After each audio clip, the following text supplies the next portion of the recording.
Welcome back to another YouTube video, guys. So this is gonna be a very short video. Now you can see from the thumbnail, you can see from the title, everything. Yes. Now you're like, well, what do you mean she power creeps? Who does she power creep?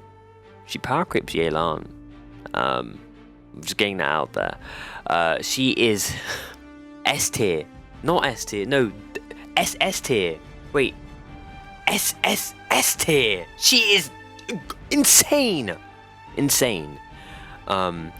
Yeah. Focalor Fenrir is just, oh my god, she's broken, absurdly broken.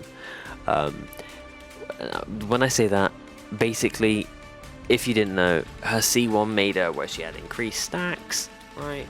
Maybe it went from, like, 450 stacks, then up to another 150 if you got her C1, which made it to 550 stacks, which is insane. It's like, oh my god, that's crazy. Wow. That got changed. Her C2 made her on-field DPS, making sure that her normal attacks were infused with Hydro, so she could be an on-field DPS and do a lot of damage. Oh my god, crazy. I want a C2 hyper carry, quick swap DPS, Hydro Archon doing giga damage, wetting everyone up with my sword in crazy. Yeah. That got changed. That got removed, sadly, with the C6. So the C2 is now the C6, and the new C6 is the old C2. Okay, now the thing is, I was like, damn, I really am bummed. I wanted a hyper quick swap DPS, and I would love to kill things with the Hydro Archon, do crazy damage. It takes into consideration that the Hydro Archon, even though the Archons have their own specific, their special use, Zhongli for a shield, Raiden for battery, Nahida for Dendro reactions, you know what I mean, all that stuff, and Venti for car control. Hydro Archon is actually for buffs. You heard me, for buffs. She is an insane damage, buff, and healing healer, that's all I'm gonna say. Her healing isn't the best, I would say. It's not the worst, but it's not the best. The thing that's really interesting, and the thing that's gonna make her really strong, is the damage buff that she's going to provide. And the thing is, her damage buff isn't like Yelan, where it's single target and it only affects one person who is on the field, the active person on the field. It's widespread for the whole team. And you're like, okay, cool, I get it. Like, it's the whole team. They get all, they lose their HP, everyone gets buffed. Awesome.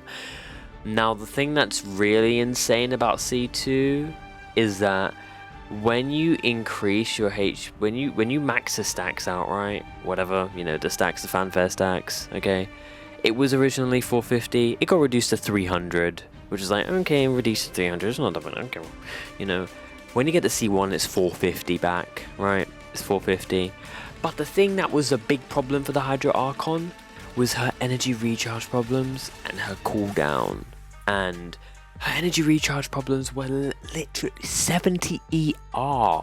70.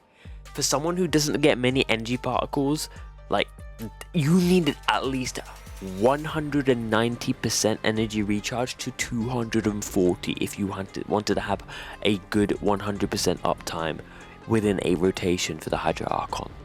That is what you had before she got buffed. That was horrendous.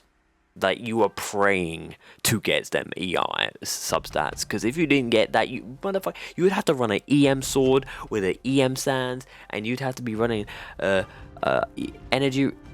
My dumb, I said EM, energy recharge. Like, you need to be running energy recharge sands with a Hydro and then crit. You had no HP. You would have no HP, and you need at least 30 to 40k HP. I'd say at least 40,000 HP on the Hydro Archon to do some crazy damage with her buffing. May I just get that very clear? Alright. The thing is, they reduced it to 60, POG. They reduced it to 60, so that means you got about 160 to 180% energy recharge for the Hydro Archon if you have, like, double Hydro with someone with a Favonius sword. POG! Awesome! That's awesome. Hyper Bloom, Bloom, all that shit. Amazing. But the problem is, the Hydro Archon that she had, a big problem was her stacks But C2 solves that. C2 solves that. The way how her HP consumption worked and the healing was like, the healing's not the best, but the damage is good. The damage buff's good. C2, when you heal, you get stacks. And when you take damage or you get the HP drain, you get stacks. But the thing is with C2, it's ridiculously fast. You get stacks for healing and you get stacks for losing HP in the HP consumption. Like, I'm being dead ass. The Hydra Archon C2 is better than C0R1. I'm being honest. I'm being straight honest. The damage potential and the potential as the Hydra Archon within her kit, it is so logical to go for C2 instead of C0R1. You can be like, I can't get the C2. You can get it on the rerun. But I would just go full send into getting the Hydra Archon, then getting her weapon in the second half. In a second phase, in 4.6. I'm gonna try my hardest to get C2 because it's on par with Nahida C2. Nahida C2 is insane. Like, Nahida C2 is so strong that she does more damage sometimes than the main DPS. Okay, she becomes the main DPS.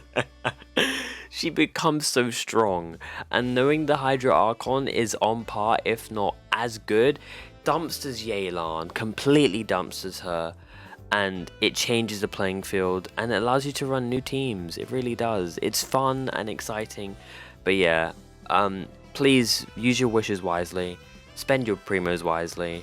If you have to swipe, you gotta do what you gotta do, but I don't recommend any free-to-play swiping. I did that. I fell for the trap, and I swipe when I actually need to, when I'm desperate. But yeah, I'm literally so excited for 4.2. I'm so excited to summon for people who want to go for the Hydra Archon. I wish everyone all the best of luck when it comes to summoning for Risley and for Venti, but the Hydra Archon's the main event. We all know that. We all know that by now. Anyways, guys, hope you enjoyed. Make sure to go ahead and drop a like, subscribe to the channel if you are new, and please do genuinely consider what you're going to do with the Hydra Archon, because she is something you do not want to miss out on. It's been your boy. Peace.